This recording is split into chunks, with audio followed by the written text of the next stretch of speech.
Are you or your clients looking for a regular income solution with compelling returns to diversify your portfolio? If so, Neighborhood Holdings may be a great option for you. Listeners of this podcast will appreciate that public markets can be turbulent and finding a good private credit fund can be tough. But Neighborhood's track record, transparency, and investor alignment sets it apart from the pack. With nearly 10 years of consistent performance and a target net yield of 8 to 10%, Neighborhood has a track record of providing monthly income to investors without the volatility of public markets.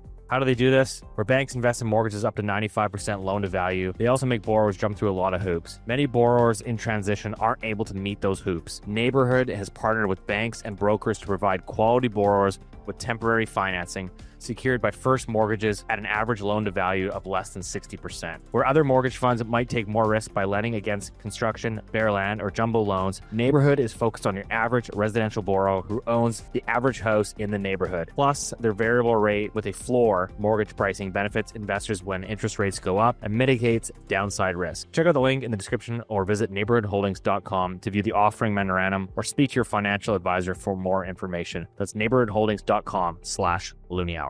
Before we get started, I just want to remind everyone that this information discussed today is not intended to be or construed as investment advice.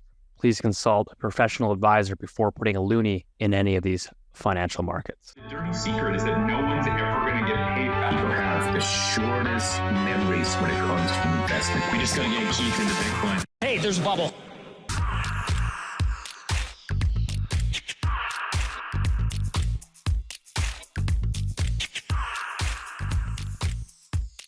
Welcome back to Loonie Hour, episode 173. As always, joined by the three amigos, Boomer, Keith Dicker, Rich Diaz. You dressed up. I dressed up. Is that bad? Should I change my shirt?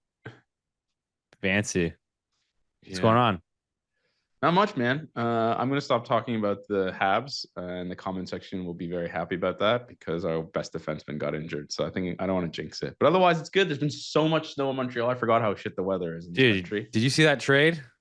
Yeah, it was crazy. Yeah, it was totally nuts. That's so the Avs are my team. I don't know if anyone knows. Oh yeah, that's right. Yeah, Are you happy? No, I was sad. That was a tough day for me. Oh really? But it's a good player, that Nicias player, whatever his name is. You can't trade a top 5 player in the game. You just can't. Wayne Gretzky got traded. Well, it sounds like they did. So I think you're wrong there. Yeah, well, I wasn't happy about it. 10 years, 1 Stanley Cup. I think he's like top 5 in all-time franchise points too. Oh wow. Like, I don't know. Yeah, it was sad. It was sad. Anyways. It's like when they traded PK. I called my sister in hysterics, and she thought something horrible had happened to me. And I was like, Sandy, they traded PK Subban. She got really pissed off. Man, that guy's career went like just downhill fast. Yeah. Anyways, people don't care about our hockey takes. Anyways, Keith, what's going on with the Mooseheads? We keep doing this every week. It's like Groundhog Day. I feel like Bill Murray. How far is the arena from where you live? Just out of curiosity. Probably 10 blocks, maybe. Oh, buddy, you got no excuse. You should be there every game. Tarps off. I can hop on my bike and just cycle over there in the bike lane, Rich. In the bike lane. It's glorious bike lanes. You and Gilbo ride into the game. Yep. What do we have today? Anything interesting going on today in the Loonie Hour world? Well, yeah, we've got very special guests, coming on the show this week. We've got Alberta Premier Danielle Smith coming on to talk about obviously the tariffs, which is all over the news. Everyone's, it seems like every hour you're getting a new update. Trump has proposed tariffs as of February 1st. Important note here, we interviewed Danielle Smith on the January the 27th, Rich, which was the Monday. Mm-hmm. So the time this podcast Loonie Hour math. Today is Thursday. You're watching on Friday. 4 days. So there you go. So I think it's 3 days. So far, it's relevant. We'll see once this thing drops tomorrow on Friday if it's still relevant. Anyways, I think either way, it's a good listen. Gives you guys some insights into kind of what's going on behind the curtains. I think she was very open and transparent about all the questions that we asked, and we didn't send her a list of questions ahead of time. So if anyone thinks, it's scripted or whatever, it was a very much an open book conversation. And I thought she was awesome. Rich, I don't know if you had any comments before we jump over to that interview, but No, it was great. We're going to talk about there's some news that came out last night, which will really change the story going forward. Howard Lutnick, which is Trump's trade negotiator. So it'll be interesting. It's a shame we didn't get her insights on that, but otherwise, I thought it was a really, really interesting interview. I was really grateful to have her. Yeah. So we got, so we'll clip over to Danielle Smith's interview. We'll do a recap. Also, some updates from the Bank of Canada, the Fed, the ECB. We got some data from the U.S. GDP side, Germany GDP side. So there's still a lot going on, including some reactions from the federal government, all the other premiers that have been coming out over the last several days about their plans for tariffs. So we'll kind of get into all that. But I think without further ado, to provide some context, it'll be good to get some commentary here from Danielle Smith. Can we do like the back in time thing? Like, yeah, this is kind of a first for the Loonie Hour. Normally, we try to get our guests on the same day and time that we record the rest of the pod. But obviously, given Danielle's popularity these days and the enormous amount of requests, I will say this, that she made a special exemption for the Loonie Hour to carve out some time. So we're very grateful for that. And I think it's a testament to the podcast and to the listener base. Again, without the listener base, you don't get guests like Danielle. So appreciate all your support. And without further ado, let's clip over to Danielle Smith right now. Danielle Smith, welcome to the Loonie Hour. I'm glad to be here. First appearance, but I know that you're hard to pin down these days. You're all over the news, and so we appreciate you taking the time to come on to the Loonie Hour. And I'm sure our loyal listeners are delighted to have you on the show as well. Well, I'm looking forward to talking to you three. I feel like I'm going to learn as much from you as you learn from me. So let's go. So my first question, keep it light here. You've been frequenting Mar-a-Lago, President Trump. Is he serious about Canada becoming the 51st state? I think he never says anything just as a joke. I think I initially thought he was joking, but it kept on being persistent. So you have to ask, what is it that he wants us to do? And there's a couple of things that I would say I'm interpreting from what he's saying. What he's saying is he's going to put tariffs on the world. He believes in tariffs as a policy, as a tool to raise money. And the Americans are in real trouble. They're spending $1 trillion a year on interest payments alone on their debt. And he wants to be able to maintain his corporate income tax cuts, which are set to expire, I believe, in 2026. So I think he's looking at tariffs as a tool of government revenue. And his attitude is, well, the only way to avoid tariffs is to be part of America. So do you want to be the 51st state? That's one way of interpreting what he's saying. The other thing is, I think he is, when you look at his aspirations around Greenland and Panama, I think he is looking at a fortress North America. And we have to demonstrate that we're taking the border security issues and Arctic security issues seriously and our NATO commitments seriously. And if we don't do that, then I think the Americans are telling us, I guess you want us to do it for you. And I don't think that's a position Canada should be in. I think Canada needs to meet its NATO target. We need to be serious about border security. We need to be a strong, independent country and be confident that we're a great trading partner. And so I've taken a little bit of a different approach from my colleagues. I think that we have to address the president's concerns in a meaningful way. And I hope we can get a carve out for Canada. I hope we can do that. But I think he's very serious about imposing tariffs. Well, that's interesting because there's always challenges and problems in the world, but there's always a solution to it. And so, first of all, I think you realize you're getting a lot of attention from a lot of the mainstream media sides. Sometimes they're not that flattering, Danielle. They're not being positive about you. Imagine that. I'm not used to that at all. You'd think they would like a strong woman's voice. You'd think that anyway. Interesting. But what you just opened with, we look at everything. What is the challenge here? And the question, okay, what is the president asking for? And he wants a stronger border, stronger security up north as well, and things like immigration in that lines. Is that being recognized in Ottawa? Because all I see now in different media platforms is not, hey, let's sit down at the table, let's have a conversation, see what the solution is, because the world has shifted. as long as we recognize it has shifted, and we're not, we're not the big guys in the room here. Yeah. Instead, all I'm seeing and hearing is we're going to fight back. We're going to show Canada that we're there for them. And I think I saw Friedland said, come up with a Buy Canada policy. Mark Carney has even indicated we should cut off Quebec hydro to New York. And again, everything I'm hearing is not trying to find a solution. It's being more of a defensive, dig your heels in. And is that the right approach, or what do you like? What are you guys seeing from your desk? I'll tell you what I see is that if the tariffs come first from the American side, there's no question that there will have to be some kind of proportionate response. That's normally how these kind of trade disputes end up getting resolved. I did have a chance to read Robert Lighthizer book, No Trade is Free. And it really gives an insight, I think, into that part of his party that is advising him.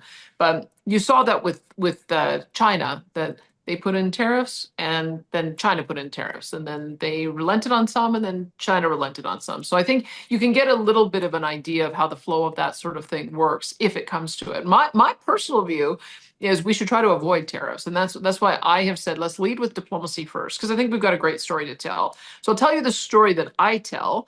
And it's this, is that we do have an integrated economy, and the Americans benefit from that. I know that we want to be known for something other than our raw materials, but those raw materials are really important, whether it's food products, whether it is critical minerals, whether it's oil and gas, even auto parts. The fact that auto parts go back and forth 6 or 7 times before a car can be built. And that is something that is a strength for us, because if you add a 25% tariff across the board, what it means is that all those products are going to become more expensive for Americans, which then goes against the other major platform that the president put forward, which is to have lower prices, and in particular, lower energy prices. So that's one of the points that I make, is that Canada is kind of an integral part of the U.S. supply chain.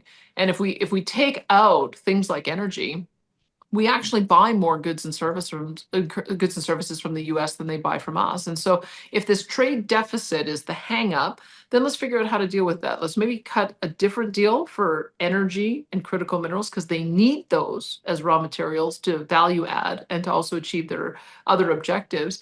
But then let's have a discussion about how we can sell more to the Americans and also buy more from the Americans. That's the approach that I've taken. Again, I don't know if it's going to be successful. It depends. I mean, if the real issue is NATO spending, then we've got to meet our 2% NATO target. If the real issue is Arctic security, then we've got to deal with Arctic security. The real issue is that they don't want a flood of people coming across the border as they're trying to deport them, only to bide their time to then go back across from Canada into the US, then we better deal with that issue. So that's the difficulty that we have. I mean, when you look at what just happened with Colombia, it was pretty clear. You're going to get 25% tariffs unless you accept these deported citizens. Colombia did some saber waggling for a bit, and then they said, okay, we'll do it. And then the tariffs are off. We just don't know what the solution is yet with the United States. I think they lasted 5 hours. I think that's what it was. So it's Keith, go ahead.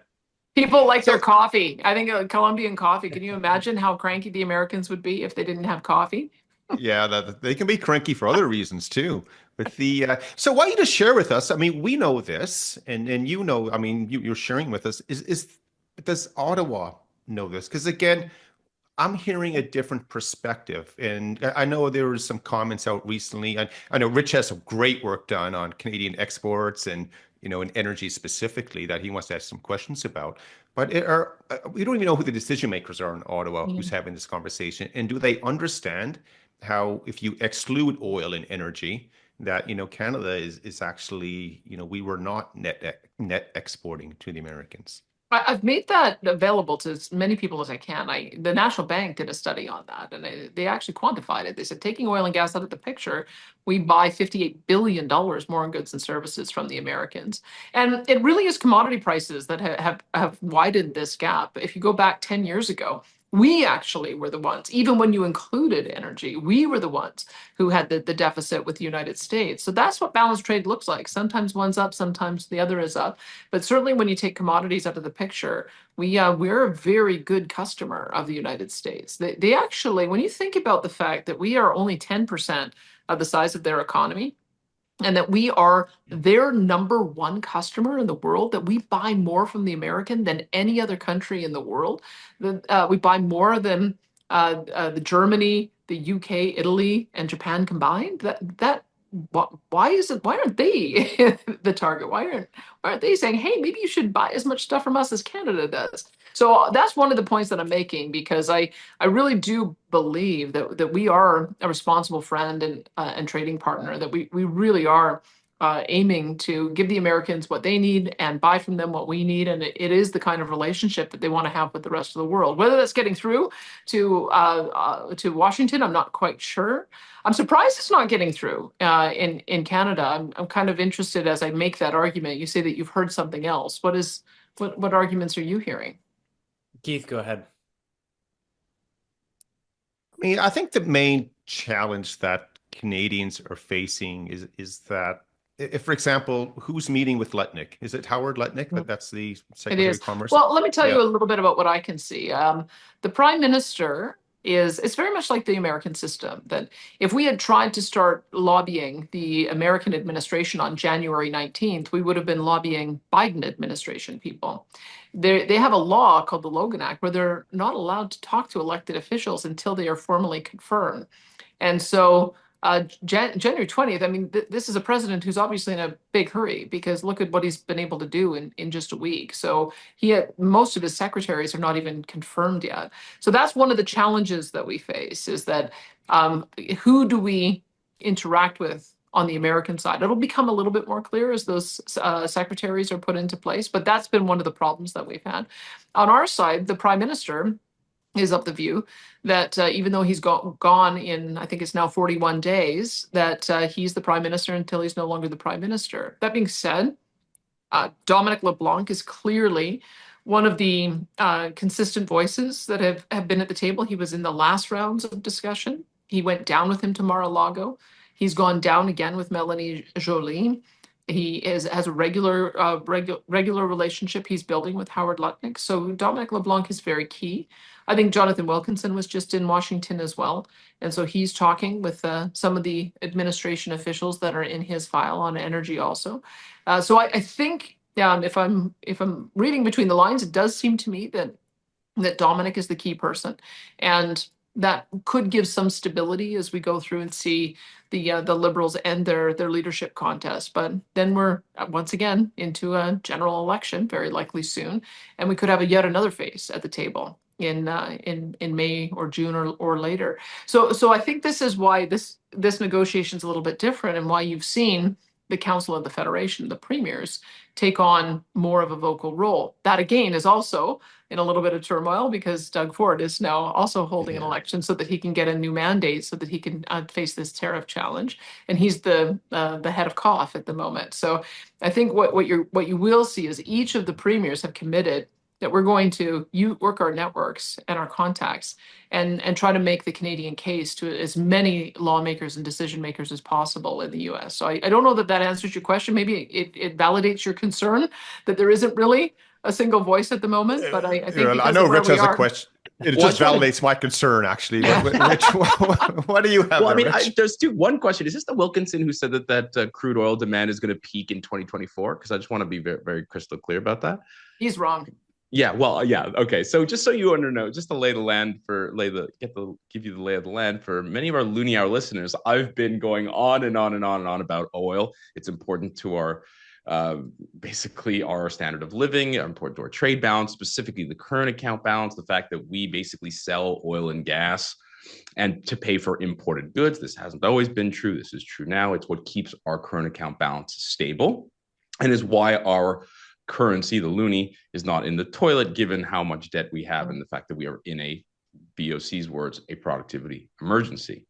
In a similar vein to Keith, I mean, number one, my first question is, do people understand what a current account balance is in Ottawa? And can you tell them? And then my second question is, how frustrating is it for you to sort of hear the words like Canada's energy after years and years of people saying Alberta dirty oil, and then saying they want to use it as a weapon while constraining the investments from east to west, north south, whatever. And the last piece, I know this is a lot, but how does it relate to other natural resources? Just parking oil for a second there. Well, thanks for giving me a bit of that history, because I've been wondering why it is. We used to have a petrodollar in Canada, didn't we? We still It was do. always... Excuse me. We absolutely still do. If you exclude it outside of the U.S. dollar, but if you relate it to the Japanese yen, the pound, or the euro, it moves lockstep with the WTI. As what I've been surprised by is that we used to have a stronger connection with the sale of our oil and gas with the dollar, because there was always that tension between, do you have to trade off Alberta doing well on its energy exports with it increasing the dollar to a point where it harms Ontario? And I've wondered why it is we have this weird scenario where we're doing well because we're selling our oil and gas, but it doesn't seem to be impacting the dollar to a point where it's harming Ontario. But what you've just told me is that the dollar would be a heck of a lot lower if not for... Absolutely. That's alarming. Canada's one of the most indebted countries in the world, and we have a zero productivity growth. We're mired in sort of real estate bust. Sorry, Steve. And right now, if you look at our current account balance, if it wasn't for oil, we pay effectively. We just trade oil for imported goods. But my question really is, how do people understand this? And what do we have to do as citizens to make it clear that that's really important for us right now? Well, I thought that formula had been broken. So if I didn't understand that our dollar would be, I don't know, what, 50 cents if we didn't have oil and gas exports? That's a bit too alarming. high. That's a bit too high, actually. Yeah. Yeah, but it is alarming. No, I think it's probably up to me to make that point. One of the things that I think is the auto sector, I think, has conveyed to the country that they are the driver, that they are the largest export, and they're not. I mean, it's oil and gas. It's about $150 billion that alone that Alberta exports, and then you also have other exports in the other part of the country, and you also have a lot of imports that are coming into especially Eastern Canada. So there's no question that oil and gas are the lubricant between our two economies. But I think what has happened in the last 10 years is that there's been a fiction that has been proposed. This fiction that somehow we can operate our industrialized economy on wind and solar and batteries and nothing else. And we've had to confront that since I got elected 2 years ago, because we have a power grid that has failed nearly 18 times because of the uncertainty that happens when wind and solar come off in a rush. And we've had to start actively going out and soliciting bids for baseload power for natural gas. So there is a bit of a reckoning coming that I think we've been living in an alternate reality for the last 10 years. And this is part of the problem that we're facing. That has recalibrated in the United States overnight. There's been a 180-degree turn, and we're still left with the legacy decision makers who I think are stuck in an older paradigm that is not in sync with the Americans right now. One of the things that I think is important to understand is, yes, it's frustrating that our my neighbors, after having done nothing to stop the attacks of the current federal government on our industry, which is, I think there was a recent text that Pierre Poilievre sent out, $175 billion worth of projects that were canceled. Imagine where we'd be. Everyone talks about the Trans Mountain Pipeline. We're grateful. The Coastal GasLink, we're grateful. Imagine if we'd had 175 billion additional projects that had gone ahead. Where would Canada be now? So that, to me, the Trans Mountain and Coastal GasLink shows how vitally important it is for us to have more than one customer and be able to sell and diversify our markets. It's equally true on the East Coast. When you look at where Canada on the East Coast is right now, they are 100% dependent on oil and gas that come from another jurisdiction, whether it's shipped in or whether it comes by way of pipeline. And that's why I sort of shook my head when Melanie Joly was saying, well, just cut off the energy. Okay, well, if Danielle, you cut off line 5, it cuts it off to Sarnia, which means you're cutting off Ontario and you're cutting off Quebec. So there's no understanding of how integrated our markets are and how reliant the Americans are. But I'll just say one more thing. I think I got all three. The last one you talked about is the other options that we have to sell products to the United States. One of the I watched the Doug Burgum confirmation hearing, the bulk of it anyway, and I think it's important for everyone to watch that to understand the paradigm that the Americans are in. They do not want to lose energy dominance. That's one part. And they do not want to lose AI dominance to the Chinese in particular. Imagine what the world would look like if the AI race is won by a totalitarian communist regime instead of a liberty and democracy loving regime. That's what's at stake. The Chinese are building coal plants on spec. They're building coal plants and not turning them on in anticipation of the power they're going to need to have AI. And look at where we are. We've got a 4-year delay in being able to get gas turbines because nobody's making them anymore, because we all thought we were going to need wind turbines and solar panels. So you can see there's a sense of urgency in the United States of having energy dominance, which they cannot have without Canada, quite frankly, because if they want to export their WTI oil, they have to import our We've heavy made oil. that very clear. We've made very, very 100%. You would And the be a big numbers are fan of the Loonie Hour if you're not well, already. I truly, think the numbers are very clear. The Americans, they consume 21 million barrels a day. They produce 13 million barrels a day. They're exporting, and part of the reason they're exporting is because of us. So that's one part. But you can make that same argument on uranium. Saskatchewan provides 20% of the world's supply of uranium. The Americans are still getting a lot of their uranium from Kazakhstan and Russia. If you look at what China just did, they identified 3 critical minerals essential for the defense supply chain, said we're not going to export them to the United States anymore, germanium, antimony, and gallium. We have the ability to develop those too. We have the ability to develop lithium. So every single province has a value proposition to provide the critical minerals to support the U.S. national defense, energy security, AI dominance. And that's what I'm leading with. And I think it's a great story to tell. Is there So can I just go ahead, Steve? sorry, is there any conversations, like I'm sure you chat with, all these, executives and CEOs at these major, oil firms in Alberta there. What do they tell you over the last, 8 to 10 years of just overall sentiment, investment about the current government, obviously at the federal level? I have to say, conversations like? What I find so interesting is even with this anti-energy, keep it in the ground government that we've had at the federal level, we still managed to overtake Saudi Arabia as the largest exporter to the United States in 2014, and it's continued to grow. Even though we had big projects that got canceled, Keystone, Northern Gateway, Energy East, we did still manage to get some that were built, and that has allowed us to increase our production. So our energy sector they are so innovative. When they see a problem, they find a solution. Oh, you won't let me build another pipeline? That's okay. I'll do a loop, or I'll do compression, or I'll find some way to widen what I've got so that I don't have to do a new project. It's still not enough capacity. That's okay. I'll put it on a train and we'll transport it that way. So our energy industry has found multiple different ways to continue to increase their export. But my goodness, I mean, when I got elected, I said, why don't we be truly aspirational? Why don't we talk about doubling our oil and gas production? We should be able to do that.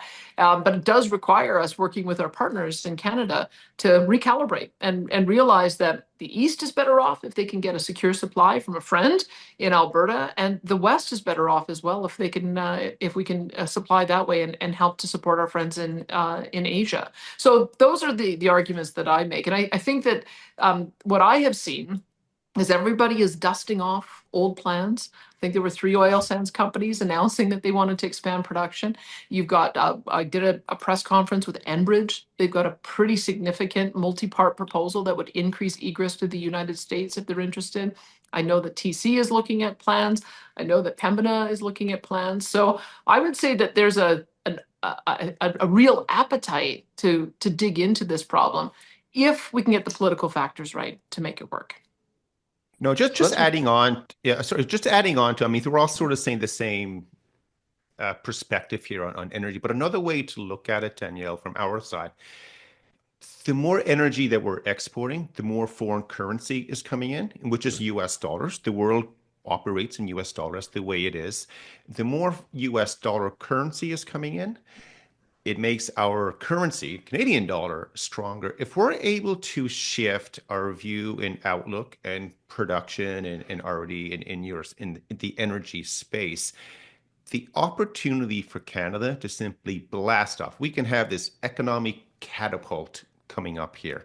And the other thing to think about, because what you mentioned earlier in our conversation, the American things have changed and they're not going to change back for a while. But if you look at, what's happening with government spending in the US, it's going to get better. Canada is getting worse. Look at red tape in the US, it's going to get better. In Canada, it's getting worse. Taxes in the US, it's going down. Canada going up. If we have this slight change in Canada with overall policy and towards natural resources, the amount of foreign investment that's just going to gush into Canada, it's going to go through the roof. And then, obviously Alberta will benefit from that directly, but the rest of Canada would benefit from it as well in terms of a strengthening dollar, more jobs, increased productivity, which everyone should understand in high school. It should be taught, but I don't think it is. But again, we have a lot of challenges coming up as a country, but the fruit, it's very low hanging. This is incredibly easy to fix if the decision makers here, or people who are going to the table, they're able to understand, what the other side is asking for. I think Rich has something to show you on his shirt as well at some point. Do you mind if I get Rich to educate me a bit? Because I understood that our balance of payments, if you look at the whole picture, including investment outflows, that we're actually in the deficit, that we have $400 billion in investment flowing out to America. Is that the kind of thing that so when you're talking about reversing that flow, yes, I agree that's going to be very important, but maybe you can just, those are the numbers I've been told. Is that accurate? Well, there's two things that are going on there. That's the financial, that's just financial or capital account. So when you think about investment flow, that's the capital account. That's how you fund a specific purchase of anything. That includes sort of your investment position, and that's like on one side of the ledger. The side of the ledger that I spend a lot of time on and focus on is the current account balance, or the trade balance, and that includes the trade in services, and then something called primary and secondary income, which is just nerdy stuff for dividend payments, or let's say IMF and stuff, repatriations, things like that. But the dominant, that both of them matter, does it not? Does not the amount for a rich country, primary and secondary incomes don't really matter. For services, Canada, it's basically we're slightly positive.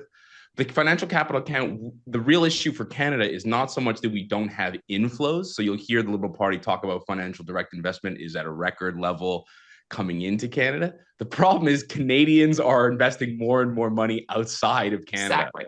So that deficit is growing, and it's not growing.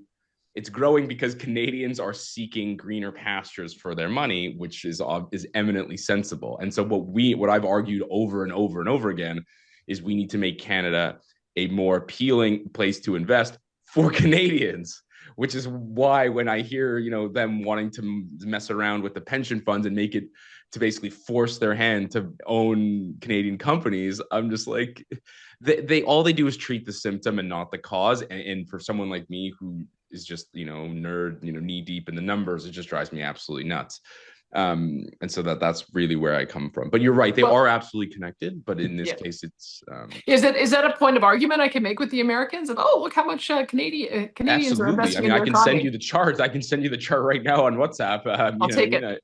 I'll send you my chart deck. I'm sure Keith won't mind. And we'll get you a ticket to Mar-a-Lago. Yeah, I'd love to. But yeah, I think that the thing that, just so you understand, I've made this case over and over again, and we've gotten some pushback. And I think the other thing that I was just wondering your view, it's Canada has really expensive energy. And I think that's the other mistake people often make. It's not just about exporting energy. It's about exploiting the energy we have to make things cheaper here, right? So there's every country's in a state of competition. And again, I was just wondering how you feel about there's a lot of hope, and Keith lays out the opportunities, but the reality is our gross fixed capital formation in terms of mining exploration is at a 30-year low.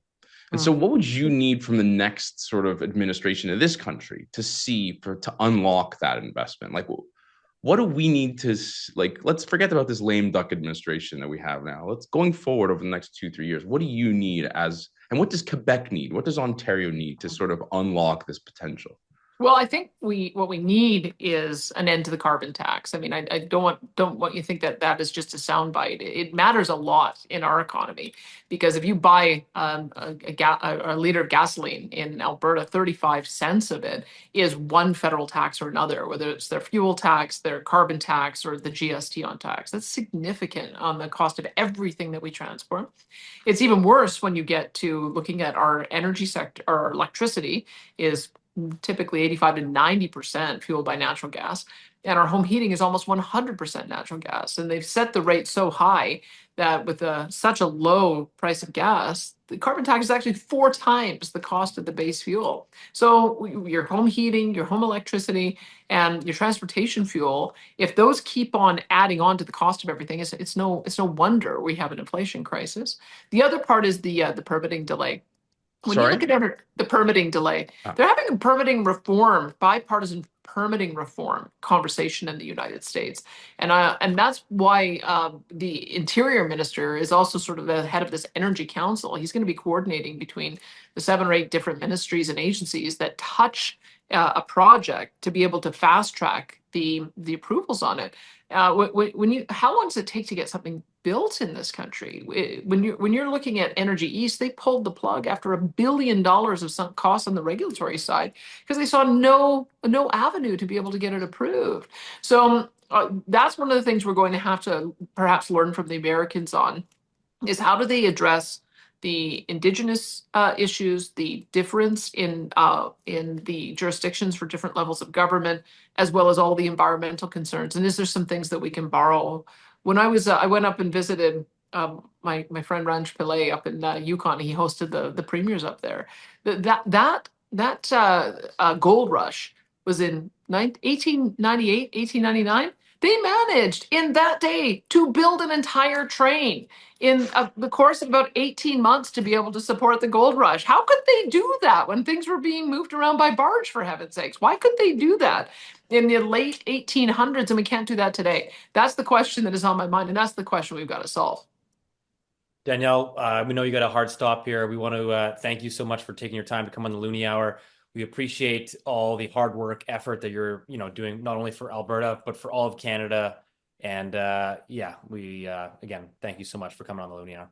Well, thank you. If you're making all of these arguments, the more voices added to this, the better. I hope we can avoid tariffs and get back to talking about what a great partnership we have with the Americans and try to solve some of our own problems here so that we can get some of those investment dollars back. Thanks for the work you do. Absolutely. Thank you. It was Keith. Now we're back in current time. Back in current time. Great interview with Danielle Smith. Hopefully everyone, found some insights out of that. She's been working hard. She's taken a lot of heat from all sorts of Canadians and different policymakers, et cetera. But I think she's done a great job. And, it's interesting, right? We had Lutnick coming out yesterday, Rich, saying that, there might not be any tariffs so long as the Canadians can secure their border and, commit to cracking down on the drugs. And so I think that's a reasonable request. Now I heard some commentary as well, Rich, that the tariffs might be sort of phased in 2 stages. Yeah. So basically there might not be any tariffs for now, and they're going to review it again in April and kind of see where things are at and figure out how they want to implement them. But I think we could potentially avoid the first round of tariffs so long as we actually commit to securing the border and clamping down on, the fentanyl that is coming into the United States. I don't know if you have any thoughts on that. I mean, I certainly do. There's a lot going around on Twitter. Yeah. Yeah, I mean, I just do. I think it's, it's funny because as, we've had the interview's been able to sort of marinate on our hard drives and in our hearts and minds. But also just, it really reiterates, I think, Danielle Smith's original take on this from a couple of weeks ago, which is, there's a lot of room to work together with the United States. And the view that I think a lot of the media and much of the Canadian political class have taken is sort of an antagonist view, sort of confrontational view. The Trump is the enemy, and we're on the right side of history, et cetera, et cetera. And instead of what I think what she laid out for us in our interview and in many others, that there's actually scope for work. There's loads of sort of common ground. And I think that's, we're seeing that with Howard Lutnick's comments. I think people don't like it. I know one of my best friends and I had a huge sort of dust up over it, but this is the only economic stick that they have to get policy goals that they've laid out, and frankly, that they have the mandate for. And some people might not like it. I know my best friend hates it, but I think that's Rich, what it's about. a question. What is your friend's name? Where does he live?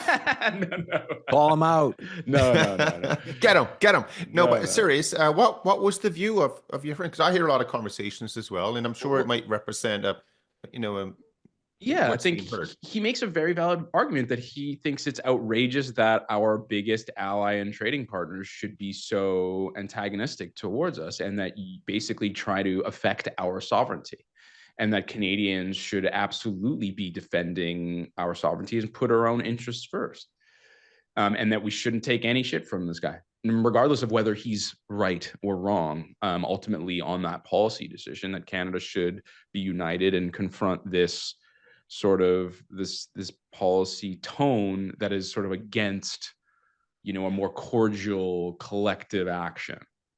So to take the other side of that, yeah, that his view, isn't that what the Americans are doing? Yeah. I mean, that's they're why we had a dust I'm just being over it. I'm just being objective about it. I mean, Americans are saying, "Hey, we're looking out for ourselves. We don't like this arrangement and the result from it, and we need to have it fixed." Yeah. And the Canadians are saying, "We don't like what you guys want to do, so we're going to fight you guys." And this is where the difficulty is. Well, Keith, I agree with you, and that's what I think a lot of the comments Danielle Smith exposes, which is, I think that there's some people in this country who are finding political use out of this. It's useful for them to have an enemy. It's useful to have somebody to blame, to then do whatever you want on the fiscal side, which we'll talk about in a second. So, but but a world like as long as the world has existed, when you have a domestic or internal challenge with anything, what you immediately have to do is to find an outside, of course, influence to redirect the unhappiness or anger or unpleasantry about anything. And that's what's happening here. Because I've been reading the medias all week, and it's just, again, it's not right or wrong, it's just what it is. But it seems like what I'm reading mostly, I don't mean 51%, it's like 99%. You're getting these movements together, do not travel to the USA. When you're buying anything, see where it's made, and if it's made in the USA, don't buy it. Heinz ketchup. I'm gonna tax those Did you hear about that? guys. They're suing him apparently. Anyway, sorry. Are they actually? Yeah. That's hilarious. I don't know that one. What's happening with Heinz ketchup? He said you should use. Trudeau French's came out and said, he's like, you should buy. I don't know, was it French's or Heinz? I don't even know which one it is. Anyway, one of the two ketchups. He was like, don't buy Heinz ketchup. It's American. Buy French's. And then Heinz was like, what the hell? These are we manufacture the ketchup in Canada with Canadian tomatoes. And it's like 10 minutes away from his constituency. So it's complicated. Let's just say that. Yeah. But back to the whole thing here. I think we go back in time a few days ago. I believe we try to go down the road. The conversation is, sit at the table and say, okay, what is it you guys, by reference to America, what do you want? Right? You don't want to put on tariffs. I mean, that's a response to something else. And as Steve, you brought up, it's security at the border and drugs. And Rich, you talked about the Arctic and everything. China. And then all our response up here has to be is simply, okay, well, how do we make this better? And then, you throw it back at them. And that's how you have a negotiation. And I think what everyone needs to understand and appreciate, this world that we've all lived in over the last 30, 40 years, wherever we've been, that's gone. Like, that doesn't exist anymore. And it's going to be a little bit different going forward. And as soon as we accept that, then we can all move on and you'll have a better path here. But we have another response that could potentially come from this. For political reasons, there seems to be an awful lot of people out of Ottawa, the feds, in Ontario now as well. It's like they're itching for a fight with this. They want to fight back. They want to tax more and everything. Ever been abroad and needed Wi-Fi? Download Saily. Tired of telecom oligopolies ripping you off? Download Saily. Want to avoid sketchy SIM sellers at the airport? Download Saily. Saily might be the only travel app you need. It provides an internet connection wherever you travel and saves you money on roaming fees. It's easy to use, affordable, and reliable all over the world. Saily is the modern, seamless way to get connected without the need for physical SIM cards. With eSIM technology, you can instantly activate service from anywhere in the world. No more waiting in line for a local SIM or dealing with expensive roaming charges. Saily offers flexible plans to fit your needs, whether you're traveling for work or leisure. Plus, you can switch between networks in just a few taps, ensuring you always get the best coverage at the best rates. Whether you're a frequent traveler, an expat, or just someone who wants more flexibility with their phone, Saily's got you covered. No hidden fees, no contracts, just affordable, reliable data wherever you go. Visit Saily.com/Loonie Hour for 15% off. Can I just jump in there for a sec? Because I think what's interesting. No, right? this is between Rich. So Go ahead, Steve. Lutnick is saying, again, secure the borders, clamp down on the drugs, whatever. There's a whole bunch of Canadians that are like angry about that. Like, even if that wasn't part of the tariff thing, I was like, is that a bad thing if we like tighten up our borders and like clamp down on all the fentanyl? Like, I think we can all agree, like, Canada's got a fentanyl problem. I mean, if you go into any a drug problem and a border problem and a money laundering problem and a China problem and a rare earth problem. Keep going. Sorry. Yeah. I mean, if you go into any major city in Canada today in a downtown core, I mean, the drugs and homelessness and obviously the rampant fentanyl problem. I mean, it's been well documented. We've had So Steve, why are they saying it's not a problem? Like, I don't. You said on Twitter, a lot of people are defending it, saying, "Hey, everything is fine." I think the problem is there's some misleading charts I think out there, which is like, if you look, it was in the Globe and Mail, it says drugs seized by U.S. authorities at land borders in kilograms by fiscal year. So the southwest border is obviously seizing a lot more drugs than the northern border. There's been hardly any drugs seized. So people are saying, well, because of this chart, I mean, we don't have a drug problem in Canada. But I think that's completely misleading. I think that if you look at, what's like happening, the goalie is not stopping anything. Yeah, therefore exactly. It's not That's a problem. Totally. So go to Canada. So Canada in Q4, just recently, right? This was all over the news. There was a lab bust in BC here, which was producing about 4% of the volume that was seized at the U.S. borders. There's a massive bust. You just had another huge bust in Alberta, which was producing about 1% of the volume that was seized at the U.S. border. So like, there's these massive, like, we're seeing some of the largest lab busts in history right now in some of these Canadian provinces. So like, it's clearly out there. Like I said, we've had Sam Cooper on the show. I think we'll either get him back on, or we'll get another guest that has an expertise or a specialty in sort of security and borders and things of that nature. But I think it's well known. I mean, the joke is, Canada's Arctic Mexico.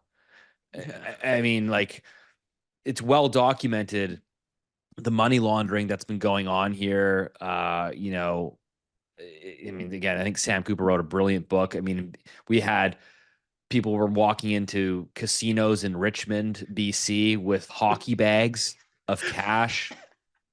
And it's so well documented, and people wonder, like, what happened to the real estate boom in 2015, 2016, and all the illicit funny money coming in. I mean, and then to say, well, we don't like Trump, we don't like this Lutnick guy, it's not a problem. Like, who cares? Even if he's not saying it, I think we can all agree that, hey, maybe it's a good idea to clamp down on fentanyl. Maybe it's a good idea to sort of get this under control. So forget Trump and forget all this other stuff. Like, just, you should be doing it anyways. They're just providing you a carrot to say, hey, if you do it, we'll let you off the hook. So I don't know. I mean, that's just kind of my view. Wouldn't that destroy jobs in the drug industry?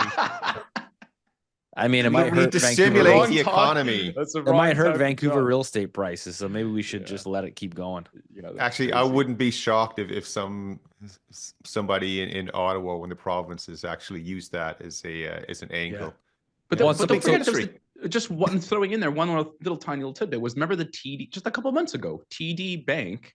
I'm hopefully don't get in trouble for saying their name. They got the biggest fine. TD is the 10th largest bank in America. So the TD subsidiary of TD Canada is this 10th largest bank in America and was given the largest fine ever for a bank for money laundering, all to do with drugs, basically. Allegedly. You had to say the word. Allegedly. Sorry, Yep. Allegedly. And so by the way, TD Bank was TD Bank was fined $3 billion US after pleading guilty in a historic US money laundering case. It's funny because I think like the fine in Canada was like it was like this tiny little as well. HSBC, I think they were Yeah. fined 4 or 5 billion. Yeah, maybe 5 or 6 years ago. it's one of the reasons why they shut up shop, I guess. But anyway, And I think the TD CEO is now gone, by the way. Anyways, so clearly, I think, you know, we might not like what the US is doing to us, but I think they might have a point that maybe we should. I don't know. I don't see any bad reason to clamp down on that, but we shall see. So February 1st is the looming deadline. You know, you're probably listening to this on the 31st. So, you know, we'll see. We'll see what happens. But what's interesting out of all this, right, is you've got the US saying, okay, you know, clamp down on that and we'll kind of let you off the hook.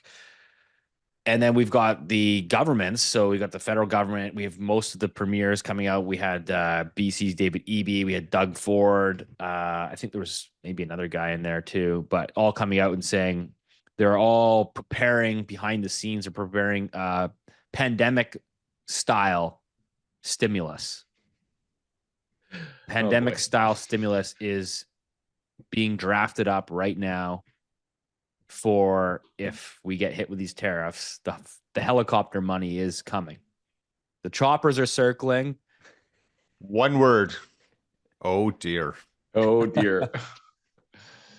So what are your thoughts on that, Rich? Like, why don't you run through what potential impact it could have on the Canadian economy from an aggregate perspective and also from an international or global.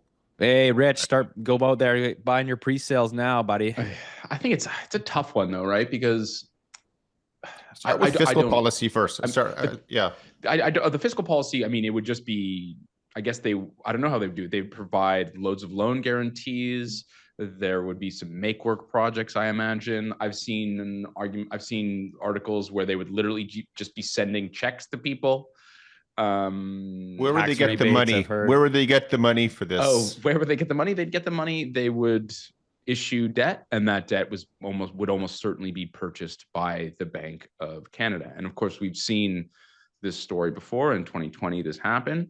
They would do that because if they issued debt in this size, into this circumstance, without having the central bank print money, yes, they're printing money, not literally with a freaking paper and parchment and ink, but like boop, boop, boop on a computer, they're printing the money. If they didn't do that, it would send yields soaring, which they're already pretty high, by the way, but it would send yields absolutely soaring. And so in order to control the yield curve, when they issue boatloads and boatloads and boatloads of debt, the central bank would come in and effectively sterilize or purchase that debt, which would keep the yield curve down. So that's kind of interesting because yesterday, what did the Bank of Canada announce that they stopped? What did they stop? They stopped quantitative tightening, which is the opposite of quantitative easing. Right. Easing, not easing. Easing. Two syllables. Easing. But the main gist here, what we're getting, if we get all this stimulus coming through from the provincial level, to say it's Ontario, for example, Ontario province has to issue a boatload of debt. Yeah, they all do, all the provinces. And then the feds, they'll do the exact same thing. And that means the deficit, the whisper number was 70-something billion. I think that's going to be for the year, right? When we finish here. So COVID style, I think it was a 490 billion. Yeah, I mean that was the first chunk. I mean, it was more than that. So say it's 10% of that. So say an extra 40 or 50 billion. That could be reasonable. And that will never be repaid. Well, I mean, it won't. Yeah. When have they ever paid? Yeah, it's never been paid. So it's going to be one of these, let's hand out so-called free money. As one of the political leaders said once, we've taken on the debt so you wouldn't have to. That's so nuts. It's the same guy that said the budget will balance itself and will leave, Yeah. central monetary policy to the bankers and everything. But we are caught up in this political game, right? And we have to absolutely acknowledge this. And we are now potentially set up, the liberal leadership race that I assume it'll be, in theory, over pretty soon. It looks like it's going to be Mark Carney. And he's already demonstrated before, what kind of policies he would support. And I think, Steve, your friend, Jagmeet, he's going to support it as well. Yeah. I mean, that's actually big news. I didn't really think about that, but yeah. So Jagmeet was out, was all over the news headlines saying that he would, strongly consider supporting basically the helicopter money, right? If tariffs come in and the economy gets hit hard and people start losing jobs, when Parliament resumes, he indicated that he would consider supporting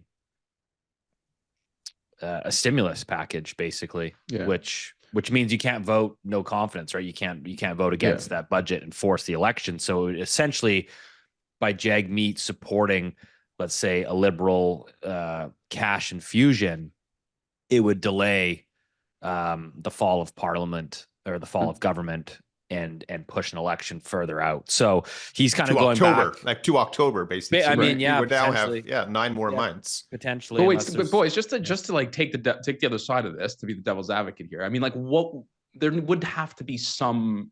Let's just play this out. Like, Liberal Party is obstinate. They said, we love fentanyl. We love our sovereignty. You shouldn't tell us what to do. The U.S. says, okay, screw you. We're going to put a tariff. We know most of the inflows to America are oil. We know that they have a trade surplus with goods and services, and it would be extremely disruptive. 25% is an enormous amount. It would be extremely disruptive. There's lots of uncertainty. Should the government not then react? And wouldn't it be responsible to react? And I would submit, yeah, it would be. It would be actually a sensible idea to at least try to sort of cushion some of that uncertainty. To do absolutely nothing, I think, would be wrong also. Yeah, I mean, I disagree. Let me just share with you an idea here first. So the reason I disagree is that why would both sides willing to accept and endure financial, social, political pain for a couple of weeks or a month or 3 months when it's inevitable? A solution has to be found because it cannot continue indefinitely. Right. So therefore, why even go through that period with pain and suffering? And my view is there are some groups that want to do that. Well, I agree with you on that one. I'm just trying to see it from the other side. Because I think sometimes we get down a rabbit hole. But like, just to play sort of neutral basis here. Pierre the Poilievre neutral advocate. Rich is the devil's advocate. I'm the good guy advocate. Steve is neutral. So so Pierre Poilievre, just on that side as well, he's come out and in some media interviews and says, his plan would be to hit back as well, assuming that the tariffs were lobbied on the U.S. So like, it doesn't really matter what political party is running this country. They're all saying, hey, if the U.S. hits us, we have to hit back. Of course, our hope here at the Loonie Hour is that we just actually agree to fix the border and clamp down the drugs. And you can avoid hopefully most, if not all of those tariffs. Again, we'll see how that plays out. But, and so, yeah, I know. I just hope that we don't go down the path of, 1 for 1 and people start losing jobs and the government reverts to helicopter money. I think we've been through that experiment recently. So let's hope we don't go down that path. So again, go back. Let's just say the helicopter money and other stimulus is going to be, say, 50 billion. Okay, 50, half 100. Okay, we have that number. Sure. And say the cost of providing a better solution to what the Americans are asking for is 10 billion, 20.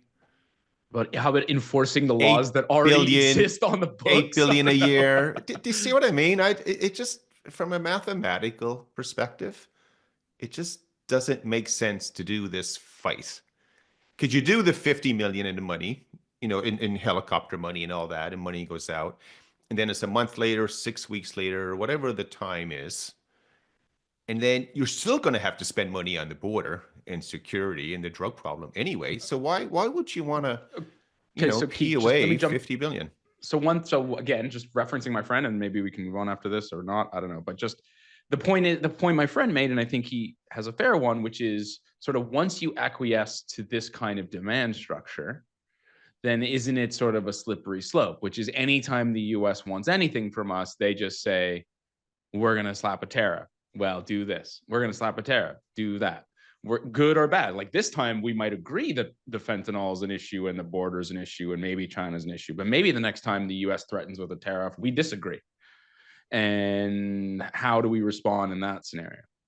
And so I don't think it's just it's not cut and dry. I think there is some nuance to this argument. And yeah, I think exactly. But you disagree on a good this time, fight. though.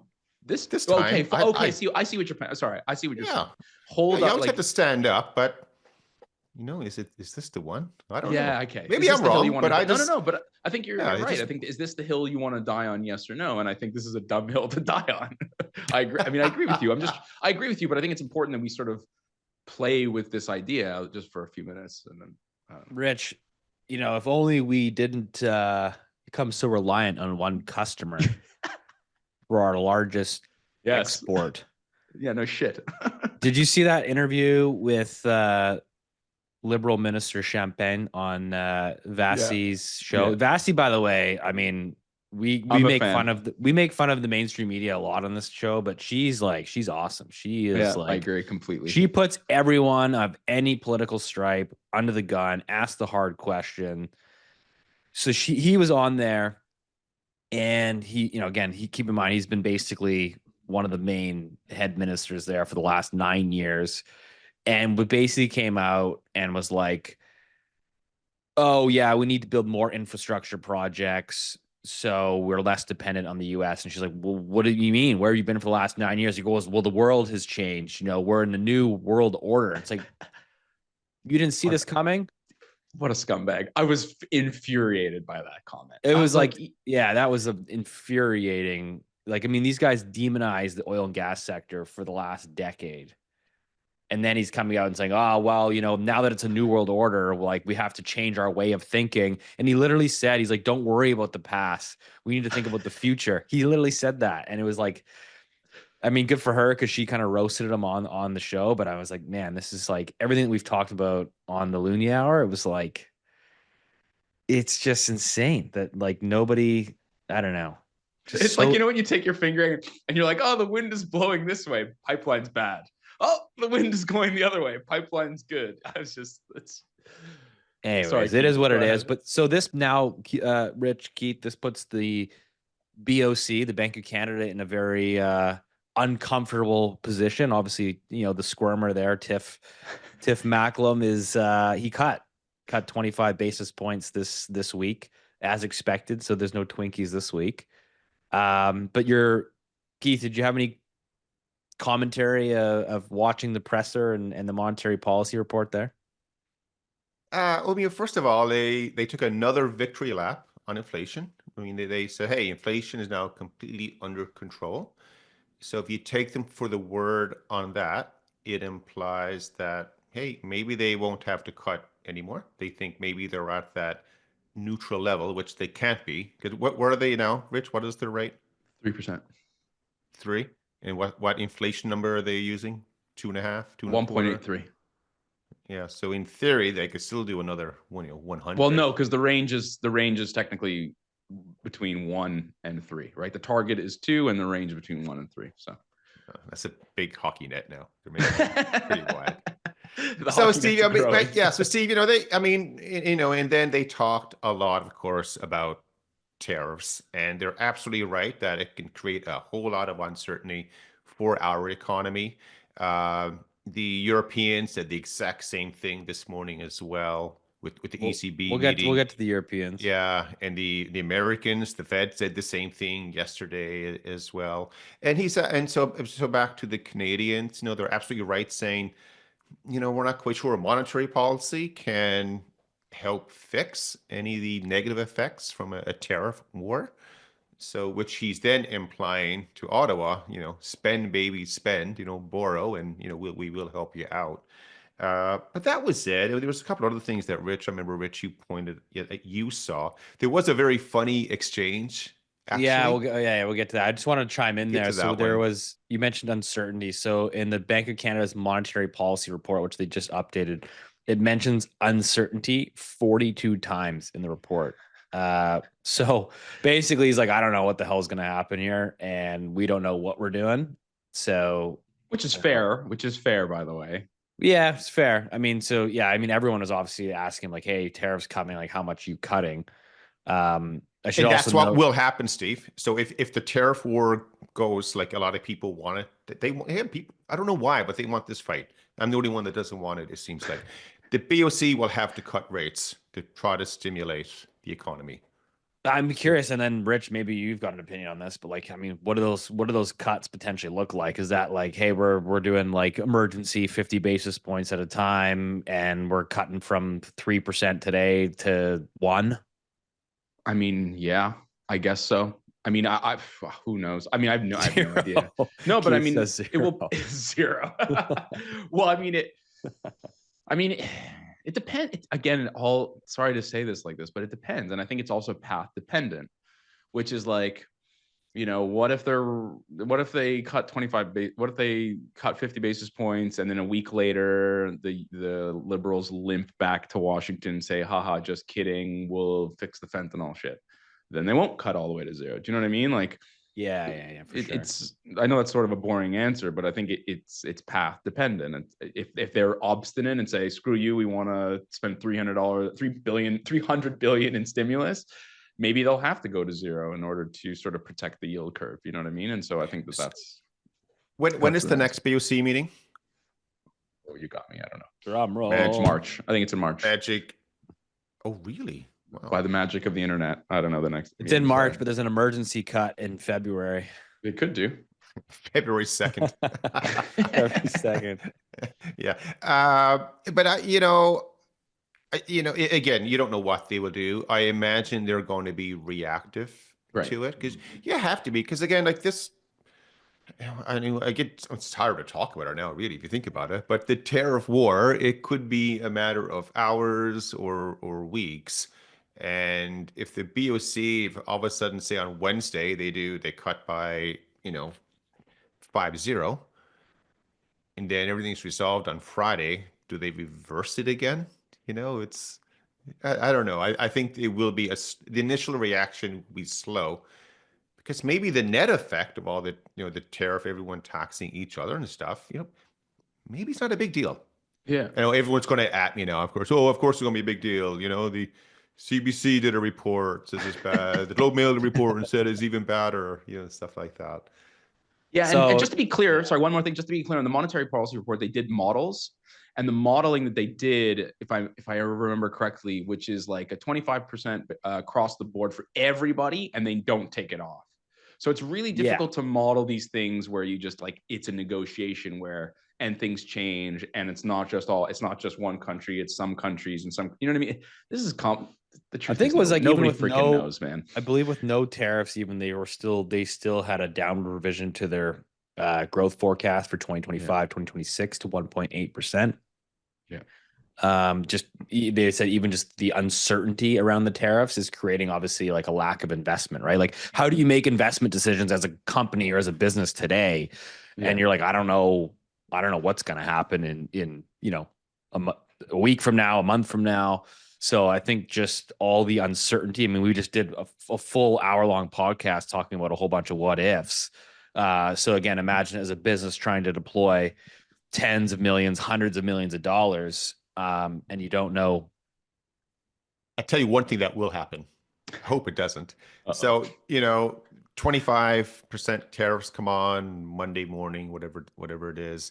Canadians respond with 25.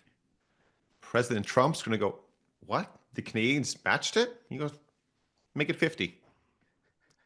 You need to be prepared for that kind of reaction. Yeah.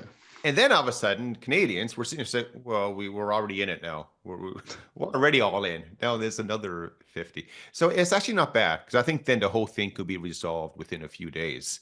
If the Canadians are going to fight back aggressively, they better be prepared. Not just a little, push the bully when he can't see you and stuff. You're going to have to go aggressively. And are they prepared to do it? The politicians, they are prepared. Do you know why? They don't get hurt. Yeah. Rich, you're going to get hurt. Steve, skin in the game. They have no skin in the game. Absolutely. This is where this. In fact, I would argue you can make the case that actually they come off better because they're seen as fighting for Canada, patriotism. Trump is bad, Canada good.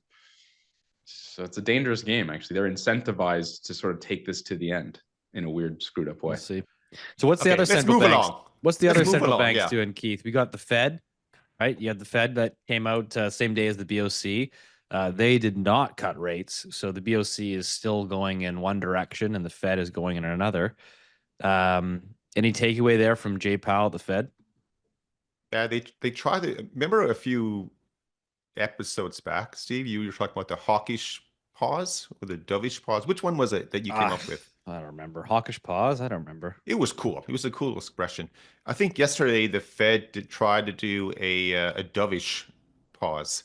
So obviously they paused, and then in the presser, they're again, like he always does it. He tries to walk the fine line to appease everyone because there's lots of moving parts in the U.S. financial system, which just doesn't exist here in Canada. But for everything that's taking place, it looks like the Fed has probably ended the rate cutting cycle for now, or they paused it, I should say.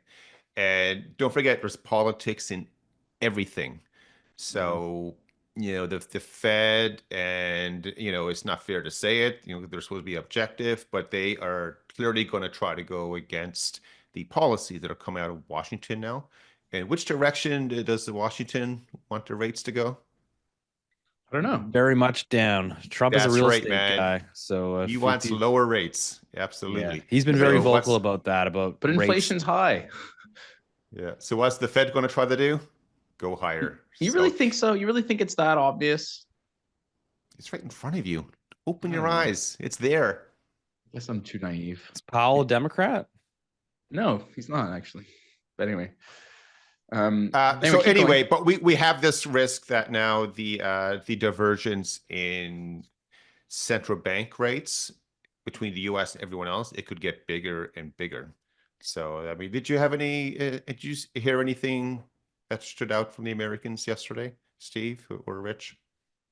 I mean, I don't know, Rich, if you want to chime in. I mean, my only thought process here is, again, another cut from the BOC and nothing from the Fed that, what's the outlook for the Canadian dollar? I mean, I'm just still struggling to see a bull case there, but that's how I feel. I think I think we're going to have a continued divergence, full stop. In fact, the only real country that has interest rates that are higher than the U.S. is the U.K., but they're dealing with their own thing. They need high real interest rates to absorb capital, et cetera, et cetera. So that's a different thing. But I also thought it was interesting that I don't know if we're going to talk about the Japanese, the BOJ raised rates again. I don't know. But no, I have nothing else on the Fed. I think I'm more naive than Keith. I think that they're still independent, and I think inflation is still really high, and I think the deficit spending is high, and the economy is doing relatively okay. So I don't know. No, but it's interesting, right? Like, let's just play like a hypothetical scenario. Let's just say we get some form of tariff. Probably impacts Canada more than the U.S. Of course it does, yeah. So the BOC is preemptively forced into cutting rates to some extent. Canadian dollar is currently at 69 cents. I mean, I don't know. Where does that send the Canadian dollar? Keith? I think you could see south of 65, but I think I think CAD truthfully has upside risk from here. Because again, you have to make the assumption that this tariff war is going to be a very short tariff war. And the moment it is resolved, it should be, very positive for the Canadian dollar. So where are we now? 69.5 cents, maybe something like that. 69.4, yeah. Yeah, you can 72, 73, 75. Like you could have something like that. And then, you wake up and do this with your glasses. And then it should then resume its decline. Because Well, then like, you're back to interest rate policy and the economy and everything.